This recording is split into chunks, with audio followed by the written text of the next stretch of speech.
बड़ी खबर, कीव में परमाणु अटैक से बचने की तैयारी शुरू हो चुकी है। कीव की नगर परिषद बचाव केंद्र तैयार करने में जुटी हुई है। बचाव केंद्रों में रखी गई पोटेशियम आयोडीन की गोलियां रेडिएशन से बचाती हैं। पोटेशियम आयोडीन की गोलियां रूस से लगातार बढ़ रहा है परमाणु हमले का खतरा, और ये जो एक्सरसाइज है ये पहली बार नहीं है। आपको बता दें कि पिछले 7 महीनों में ऐसी खबरें कई बार आई और ऐसी ही तैयारियों की खबरें आई हैं। एक बार फिर से यही स्थिति है, यूक्रेन को फिर से डर सताने लगा है परमाणु हमले का।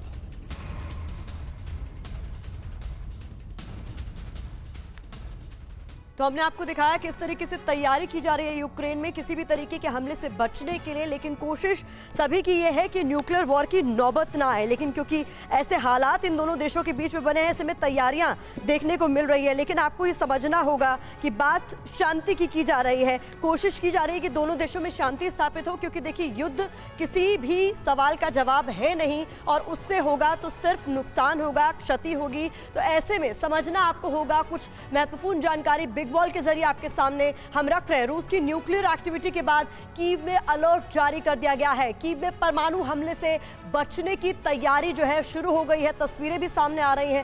साथ ही जगह जगह परमाणु बचाव केंद्र बनाए जा रहे हैं, बंकर्स एस्टैब्लिश किए जा रहे हैं, जिसकी तस्वीरें आप तक TV9 भारतवर्ष पहुंचा रहा है। बचाव केंद्रों में रखी जा रही है पोटेशियम आयोडीन की गोलियां, क्योंकि ये जो खतरनाक रेडिएशन निकलता है न्यूक्लियर वेपन से, उससे बचाने में मदद करता है, शरीर में फैलने से बचाता है पोटेशियम आयोडीन, जो जिसका इस्तेमाल किया जा सकता है ऐसी किसी भी स्थिति में जब हम न्यूक्लियर वॉर के खतरे की बात करते हैं। तो कुल मिलाकर आप समझ रहे हैं हालात किस तरीके हैं।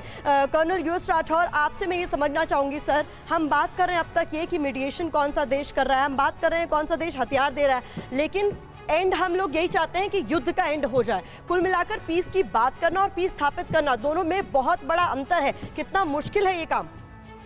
देखिए, आप सही कह रही हैं कि पीस की बात करना और पीस को स्थापित करना दो बड़ी अलग अलग चीज़ें हैं। यूक्रेन और रूस के बीच में पीस को स्थापित करने के लिए कई मुश्किलें पेश आएंगी।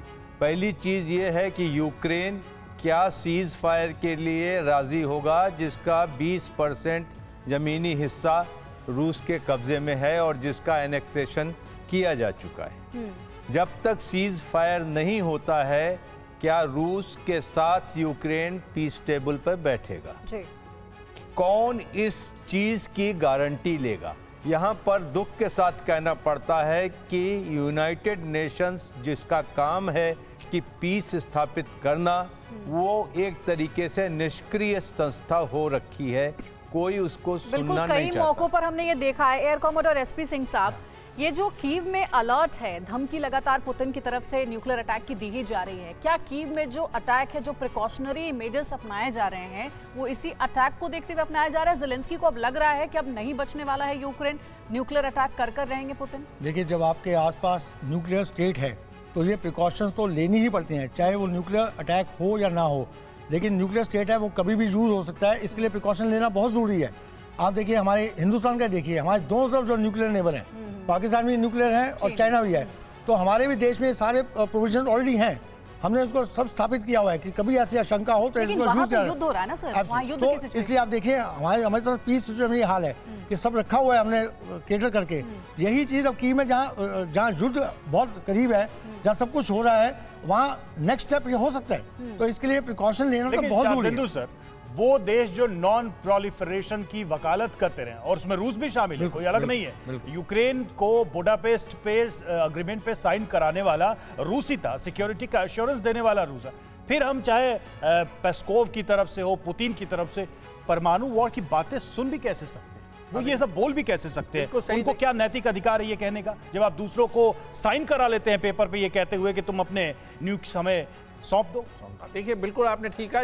ये सारी जो एग्रीमेंट होते हैं पीस टाइम में, सारे गुडीज होते हैं। सारे पेपर पे आप जो भी टर्म्स एंड कंडीशन रखते हैं वो एक आइडियलिस्टिक सिचुएशन कर रहे होते हैं। लेकिन जब वॉर शुरू हो जाता है, जब दो देश आपस में अस्तित्व की आज की डेट में लड़ाई है, जेलेंस्की कहते हैं हम लड़ाई खत्म नहीं होंगे क्योंकि ये मेरे अस्तित्व की लड़ाई है, और रशिया के प्रेसिडेंट भी यही बोल रहे हैं कि हमने 4 स्टेट लिया तो अस्तित्व की लड़ाई है। तो उस समय सारे नियम कानून साइड में कर दिए जाते हैं और अपना आधिपत्य दूसरे के ऊपर जमाने के लिए अब जो आपको नेशनल इंटरेस्ट में जो होता है उस पर काम शुरू हो जाता है। लिहाजा इस तरीके की बातें करना कि पीस टाइम ये हुआ था, लड़ाई में उसको नहीं फॉलो रहा है, ये बहुत शार्दुल स्वाभाविक जी, सी बातें हैं, लेकिन एक किसी भी कहावत तरीके है, का न्यूक्लियर खतरा अपने आप में बहुत बड़ा क्वेश्चन एक मार्क। कहावत है जो कही जाती है कि गरजने वाले बरसते नहीं हैं।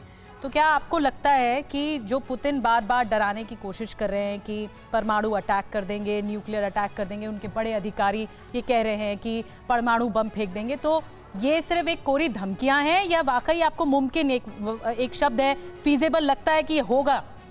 देखिए, न्यूक्लियर जो ऑप्शन होता है वो आखिरी ऑप्शन होता है, वो पहला ऑप्शन नहीं होता। न्यूक्लियर में कोई एहतियात वगैरह बरत नहीं सकते, वो सब बेकार की बातें। देयर इज नो एहतियात। न्यूक्लियर बॉम्ब अगर फटता है तो पहले, और मैं सिर्फ उस जमाने की बात कर रहा हूँ जो जापान में फटा था, तो पहले 3 किलोमीटर में वाटर वेपर बन जाता है सब कुछ, अगले 3 किलोमीटर में 80% लोग मरते हैं, अगले 3 किलोमीटर में 40%, इस तरह से होता है। उस समय की बात कर रहा हूँ। रशिया के पास थर्मोन्यूक्लियर वेपन्स हैं जो उससे 17 गुना ज़्यादा पावरफुल है। तो अगर होता है तो वहाँ कोई प्रिकॉशंस नहीं होते, ये गोलियों से कुछ नहीं होने वाला जो आपने बताया। पॉइंट ये है कि रशिया क्या सिग्नल कर रहा है। रशिया बार बार कह रहा है कि मेरे पास जेब में बंदूक है, मेरी बंदूक लोडेड है और मैं उसे चला सकता हूँ। लेकिन वही अभी तक सर वही सवाल था, वाली स्थिति यहाँ पर नजर आ रही है। क्वेश्चन यही था कि रूस को ये कहने का भी अधिकार कैसे है जब कि वकालत करता रहा पूरी दुनिया में कि भाई कोई परमाणु युद्ध न रखे, हम 4-5 रिस्पॉन्सिबल देश हैं, हम C5 मेंबर हैं, हम काउंसिल के मेंबर हैं, हम सारी सबकी जिम्मेदारी लेंगे। तो ये अपने आप में क्वेश्चन है, मोरालिटी का भी क्वेश्चन है।